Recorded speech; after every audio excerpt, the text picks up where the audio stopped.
2026 বিশ্বকাপ ফুটবল থেকে সরে দাঁড়ানোর ইঙ্গিত দিয়েছে বিশ্ব র্যাঙ্কিংয়ের শীর্ষে থাকা স্পেন।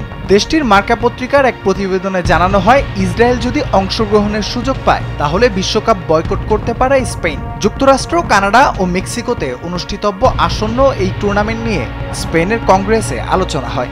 সোশ্যালিস্ট গ্রুপের মুখপাত্র পাত্সি লোপেজ সংসদে বলেন, ইসরায়েল গাজা দখল করছে, শিশুরা মরছে, মানুষ ক্ষুধায় খাবারের খোঁজে গুলিবিদ্ধ হচ্ছে। এটি স্প্যানিশদের জন্য অগ্রহণযোগ্য। তিনি আরো বলেন, এই পরিস্থিতিতে নীরব থাকা মানে হবে বর্বরতার সহযোগিতা করা। ইসরায়েলকে গণহত্যাকারী আখ্যা দিয়ে লোপেজ অভিযোগ করেন, গাজায় ধ্বংসযজ্ঞ চালিয়ে একটি জাতিকে নিশ্চিহ্ন করার চেষ্টা চলছে। এই অবস্থায় বিশ্বকাপের মতো মঞ্চে ইসরায়েলের উপস্থিতি মেনে নেওয়া কঠিন বলে জানান তিনি।